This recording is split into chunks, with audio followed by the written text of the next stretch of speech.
पूरे देश में गुजरात के चुनाव की धमक थी। आज गुजरात के चुनाव की घोषणा हो गई है।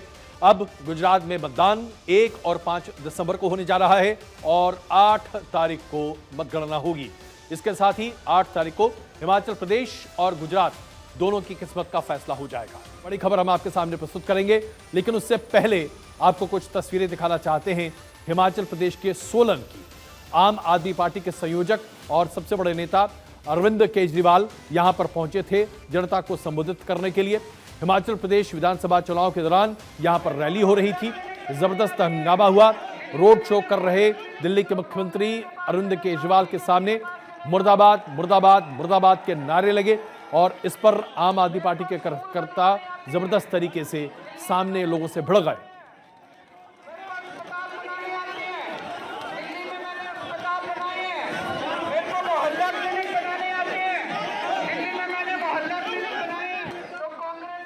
ये देखिए, अरविंद केजरीवाल जनता को संबोधित कर रहे थे।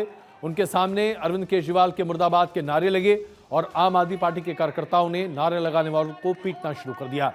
इस बीच में केजरीवाल को अपना भाषण बीच में ही छोड़ना पड़ा।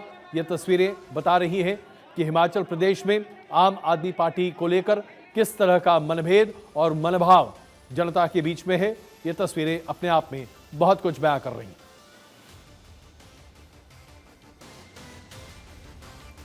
और आइए अब वापस लौटते हैं गुजरात के चुनाव के विश्लेषण पर।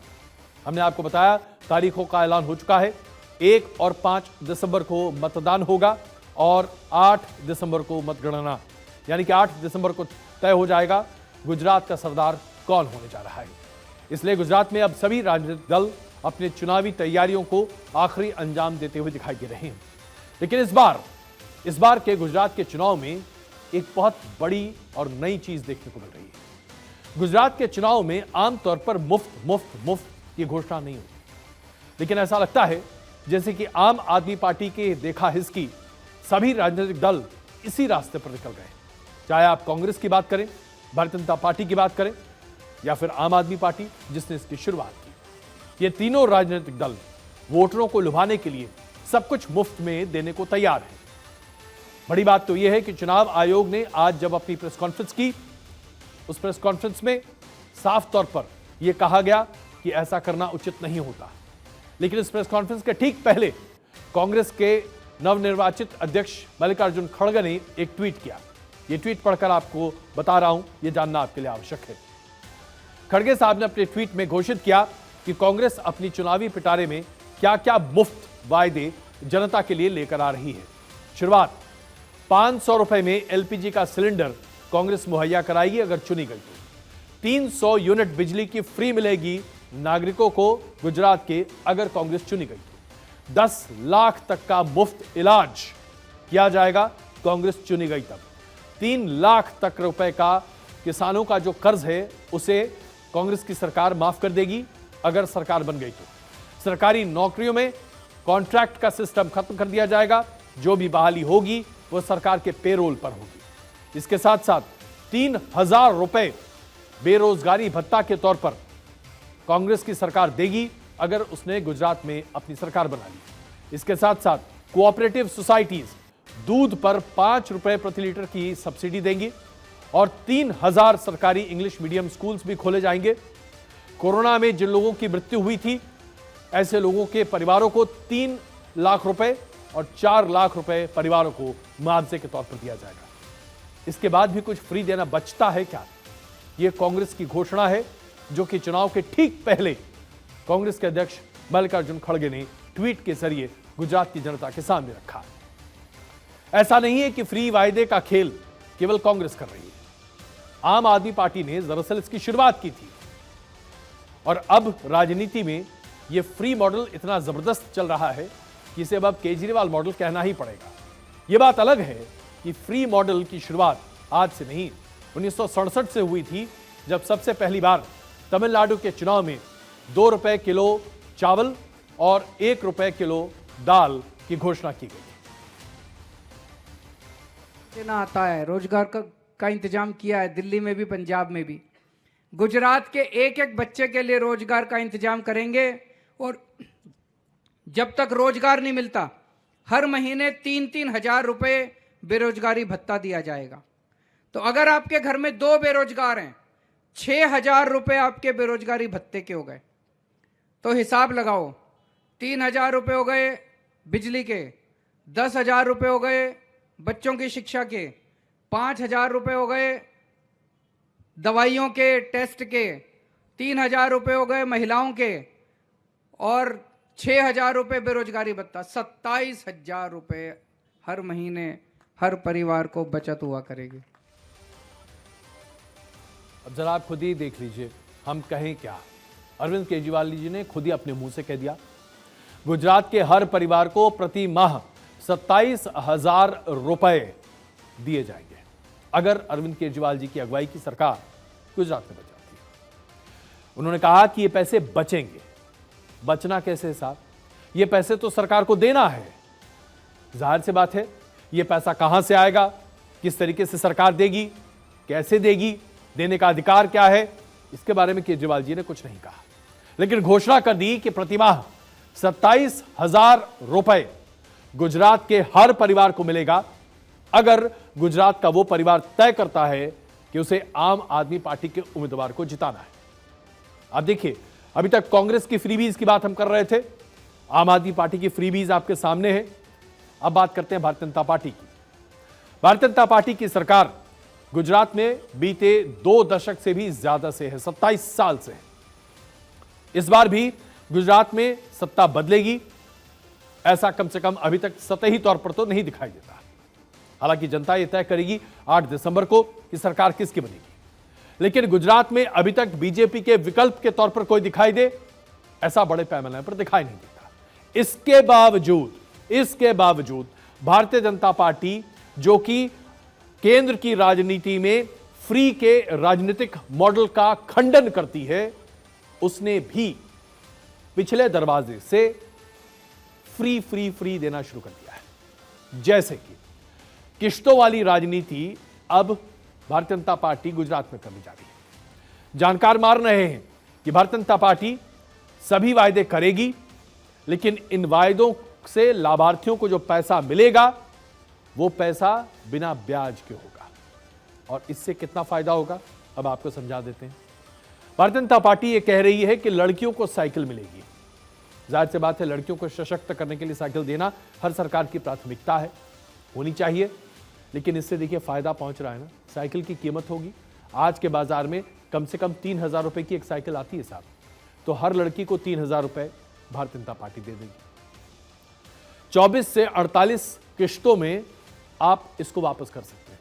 अब 3,000 रुपए के लिए 24 से 48 किश्त हुए तो कितने पैसे बचे आपको? जरूरत ही नहीं आपको कैलकुलेट करने की, लगभग मुफ्त समझ लीजिए। इसके साथ साथ भारतीय जनता पार्टी यह भी ऐलान करने जा रही है कि अगर आपको ट्यूबवेल लगवाना है, अगर आपको तालाब खुदवाना है, अगर आपको किसानों की सहायता चाहिए, आर्थिक मदद चाहिए, तो ये सब कुछ आपको राज्य सरकार मुहैया कराएगी अगर भारतीय जनता पार्टी की सरकार चुनकर आती है। लेकिन इसमें से किसी भी काम के लिए जो आप लोन लेंगे, ब्याज देने की आवश्यकता नहीं है। बस आप पैसा लीजिए, इस्तेमाल कीजिए और उसके बाद पूरा पैसा वापस दे दीजिए। अब ये ब्याज का पैसा कौन देगा? जाहिर सी बात है, ये सब्सिडी है जो कि सरकार देगी, ये भी तो फ्री है साहब। पढ़ाई लिखाई की बात हो, रोजगार की बात हो, सारी चीजों के लिए भारतीय जनता पार्टी ने भी ईएमआई का नया एक खेल खेला है, जिसके जरिए बिना ब्याज के आप लिए हुए लोन को वापस कर सकते हैं। आप कोचिंग सेंटर में पहुंचिए, वहां पर जो आपको पैसे देने हैं वो पैसे आपको सरकार देगी बिना ब्याज के, हल्की किश्तों में। उन पैसों को आप वापस कर दीजिए सरकार को। मुफ्त बिजली नहीं मिलेगी, लेकिन बिल कम आएगा, यह भी बात है। अब आप बताइए, मुफ्त बिजली नहीं मिलेगी, बिल कम आएगा, बात तो वही हो गई। 300 यूनिट फ्री दीजिए या बिजली का बिल कम कर दीजिए। तो कुल मिलाकर आप किसी भी राजनीतिक दल की बात कर लीजिए, चुनाव की घोषणा के साथ ही गुजरात में भी सौगात लग गई है हर स्टॉल पर, यानी कि आम आदमी पार्टी, बीजेपी, कांग्रेस, फ्री सौगात लग गई है। गुजरात के चुनाव की तारीख के साथ ही चुनाव आयोग ने इस फ्रीबी पर अपनी बातों को बड़े मुखर स्थिति से रखा है। उन्होंने जो कहा है आज हम सब लोग के लिए बहुत महत्वपूर्ण है। World over, you have large number of examples in the democracies जहां पॉपुलिज्म की वजह से, उस तरीके के अनाउंसमेंट्स की वजह से serious macroeconomic constraints and stresses are visible in the democracies. You have seen it in various places. तो सभी पॉलिटिकल पार्टीज का, सभी कैंडिडेट्स का अधिकार है कि वो जो भी चीज वोटर्स को प्रॉमिस करना चाहते हैं, डिक्लेयर करना चाहते हैं, वो करें। But at the same time it is also the right of the voter, right of the country, right of the experts, right of the media, right of the academics, right of researchers, right of economists to know whether the promises being made, I mean, how are they? Are they the best promises they deserve? They are able to be fulfilled. It's just for the public debate. It's for informing the voter. Voter को ये पता लगना चाहिए कि वो किस चीज पर असेस करे और किस चीज पर वोट दे रहा है। मुख्य चुनाव आयुक्त ने बिना लाग लपेट के फ्रीबीज के बारे में अपनी राय बहुत ही प्रमुखता से सामने रखी। दरअसल इस पर एक लंबी बहस चल रही है। फ्रीबीज के मुद्दे पर प्रधानमंत्री नरेंद्र मोदी ने साफ तौर से कहा है, अपनी बातों को स्पष्टता से रखा भी है। सुप्रीम कोर्ट ने भी कहा है कि यह फैसला लेने का अधिकार चुनाव आयोग के पास है। लेकिन इसी साल बुंदेलखंड एक्सप्रेसवे के उद्घाटन के दौरान प्रधानमंत्री नरेंद्र मोदी ने साफ तौर पर कहा कि चुनावों के समय मुफ्त की रेवड़ियां बांटने वाले राजनीतिक दलों को यह सोचना चाहिए कि आखिरकार यह पैसा जनता का है जो सरकारों के पास होता है। क्या इस पैसे को मुफ्त की योजना के तहत यूं ही जाया किया जा सकता है? आजकल हमारे देश में मुफ्त की रेवड़ी बांटकर वोट बटोरने का कल्चर लाने की भरसक कोशिश हो रही है। ये रेवड़ी कल्चर देश के विकास के लिए बहुत घातक है। इस रेवड़ी कल्चर से देश के लोगों को और खास करके मेरे युवाओं को बहुत सावधान रहने की जरूरत है। रेवड़ी कल्चर वाले कभी आपके लिए नए एक्सप्रेसवे नहीं बनाएंगे, नए एयरपोर्ट या डिफेंस कॉरिडोर नहीं बनवाएंगे। प्रधानमंत्री जी ने भी अपनी बातों को बड़ी स्पष्टता से देश के सामने रखा है। लेकिन चुनाव है साहब, वोट चाहिए। अगर मुफ्त की योजना नहीं होगी तो वोट कहां से आएंगे?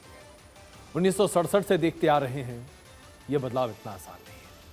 तो आइए अब जरा राजनीतिक आकलन क्या है गुजरात का आपके सामने रखते हैं।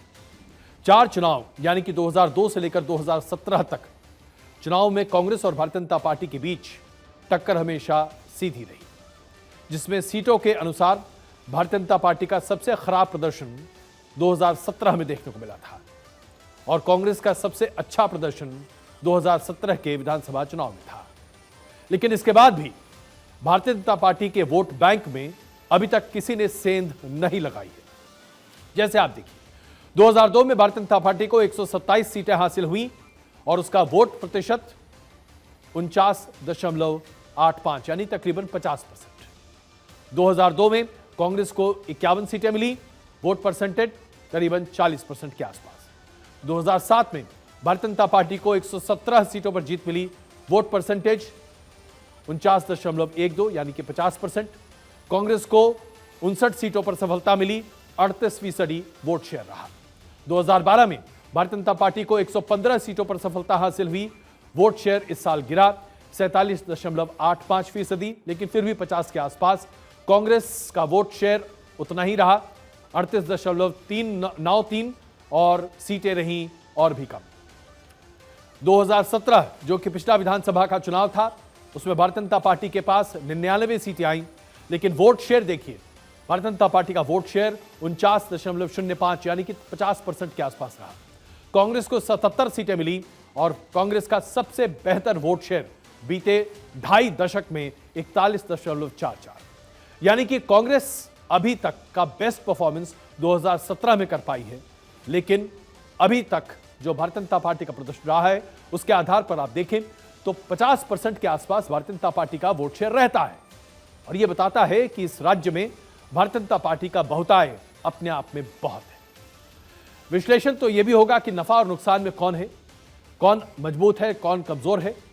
लेकिन अगर हम गुजरात की बात करें तो गुजरात राज्य की 35 ऐसी सीटें हैं जिसका आकलन बहुत महत्वपूर्ण है, और यह भारतीय जनता पार्टी के लिए बहुत इसलिए महत्वपूर्ण है क्योंकि 2022 के चुनाव में इन सीटों की भूमिका अलग होगी। इसका आकलन हम आपके सामने इस तरीके से प्रस्तुत करना चाहते हैं।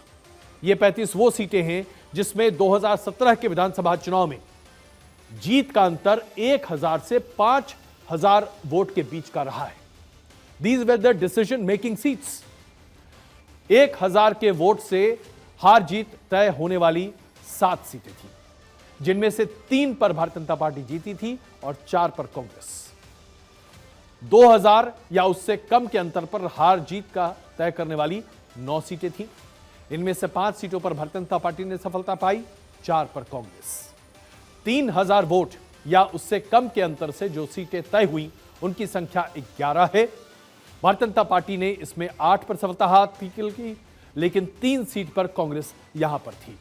और 4000 या उससे कम के मार्जिन से जिन सीटों पर फैसला हुआ वैसी 6 सीटें थीं जिनमें से भारतीय जनता पार्टी के पास कोई भी सीट नहीं थी। ये सभी सीटें कांग्रेस के खाते में गई। 5000 या उसके कम से अंतर से जीत या हार का फैसला 3 सीटों पर हुआ और 2 पर ही भारतीय जनता पार्टी हार गई थी। कुल मिलाकर देखा जाए तो ये वो सीटें हैं जो डिसीजन मेकिंग सीट्स हैं। ये 35 सीटों का आकलन आपको स्पष्ट बताता है कि भारतीय जनता पार्टी किस तरीके से अपने पूरे चुनावी कैंपेन को स्ट्रक्चर कर रही है।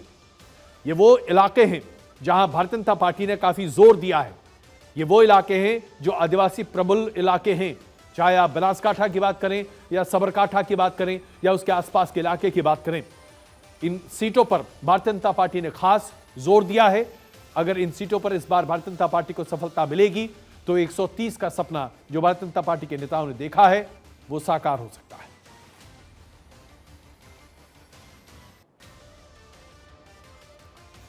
और आज की दूसरी बड़ी स्टोरी आपके सामने अभी प्रस्तुत कर रहे हैं। हाइपरसोनिक मिसाइल, इसने अपनी एंट्री मार ली है यूक्रेन और रूस के युद्ध के बीच में। खबर आ रही है जो कि ब्रिटेन के खुफिया विभाग का दावा है कि राष्ट्रपति व्लादिमीर पुतिन ने बेलारूस में परमाणु बम से लैस हाइपरसोनिक मिसाइल्स तैनात कर दी हैं।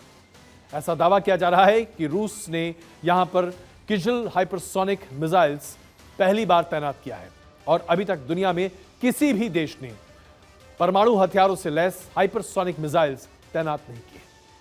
जिस रूस के हथियारों के जखीरे का सबसे खतरनाक हिस्सा माना जाता है वो है ये हाइपरसोनिक मिसाइल्स। ये हाइपरसोनिक मिसाइल्स मिनटों में हजारों किलोमीटर की दूरी तय करते हैं और जहां ये गिरते हैं वहां कुछ नहीं छोड़ते धुएं के गुबार के अलावा। इससे जो हमला होता है उसकी तबाही के निशान बहुत बड़े पैमाने पर दे जा सकते हैं, क्योंकि ये मिसाइल परमाणु हथियार से भी ज्यादा खतरनाक होते हैं। ये सिर्फ डिलीवरी मैकेनिज्म नहीं है बल्कि इनके जरिए बहुत तेज रफ्तार से मिसाइल्स की डिलीवरी हो जाती है। रूस के इस घातक मिसाइल की रफ्तार दुनिया के सबसे खतरनाक हथियारों में से एक बनाती है। इसकी खासियत अब आपके सामने प्रस्तुत करते हैं। हाइपरसोनिक मिसाइल्स ध्वनि यानी कि साउंड की गति से 10 गुना तेज रफ्तार से चलती हैं, यानी कि 12,000 किलोमीटर प्रति घंटे की रफ्तार से। अगर आप मॉस्को से एक मिसाइल न्यूयॉर्क के लिए छोड़ें तो यह मिसाइल 1 घंटे से भी कम वक्त में मॉस्को से न्यूयॉर्क पहुंच सकता है। आप ये समझिए, इसके जो मिसाइल की स्पीड की वजह से ये सबसे बड़ी बात है कि इसको ट्रैक करना बहुत मुश्किल है। आप इसे ट्रैक नहीं कर सकते और इसे एंटी बैलिस्टिक मिसाइल से डिस्ट्रॉय नहीं कर सकते। यह एक मूविंग टारगेट को भी बहुत सटीक तरीके से निशाने पर ले सकता है। इस तरह की मिसाइल की रेंज तकरीबन 2000 किलोमीटर तक हो सकती है। 500 किलोग्राम का विस्फोटक या इस तरह का परमाणु हथियार ले जाने में हाइपरसोनिक मिसाइल्स सक्षम होते हैं। यह हमला दरअसल उस तरह का होगा जिसके बारे में अभी तक पूरी दुनिया ने सोचा तक नहीं है। यूरोप में मौजूद सभी नेटो देश इसके जद में होंगे और मिनटों के अंदर में दुश्मन के ठिकाने तक यह मिसाइल पहुंच सकता है। और जैसा कि मैंने आपको बताया, किसी भी रेडार से हाइपरसोनिक मिसाइल को पकड़ पाना, ट्रैक एंड डिस्ट्रॉय कर पाना मुश्किल है। ये मिसाइल 2000 किलोमीटर की दूरी तक किसी भी लक्ष्य को पूरी तरीके से तबाह कर देते हैं। और अगर हम उदाहरण के तौर पर देखें तो बेलारूस से लंदन की दूरी एरियल नॉटिकल डिस्टेंस 1800 किलोमीटर की है और इस तरह ब्रिटेन तक ये मिसाइल अपनी मारक क्षमता के साथ काम कर सकता है और 9 मिनट में बेलारूस से छूटा ये मिसाइल लंदन को पूरे तरीके से तबाह कर सकता है। हाइपरसोनिक मिसाइल की ये सबसे बड़ी खासियत है, ये आज की डेट का सबसे बड़ा डिलीवरी मैकेनिज्म है और दुनिया के तमाम देश, खास करके यूरोपीय देश, अब इसे लेकर बहुत चिंतित हैं। ये देखिए 1800 किलोमीटर की ये दूरी सिर्फ 9 मिनट में पूरी की जा सकती है बेलारूस से इस मिसाइल को छोड़ने के साथ साथ। रशिया बहुत बड़ी संख्या में अपने जवानों को, हथियारों, गोला बारूद, इन तमाम चीज़ों को एक साथ डिप्लॉय करता चला जा रहा है और यह बताता है कि कैसे रूस अब बड़े पैमाने पर एक नए हमले की तैयारी शुरू कर रहा है। अभी तक अनुमान लग रहा था पूरी दुनिया के आधार पर कि जल्द ही रूस और यूक्रेन के बीच के युद्ध खत्म होने के आसार आ सकते हैं, क्योंकि अब ठंड आ रही है, चारों तरफ बर्फ होगी और इस बर्फीली युद्ध में रूस के लिए लड़ाई लड़ पाना आसान नहीं होगा, लेकिन ऐसा होता नहीं दिख रहा।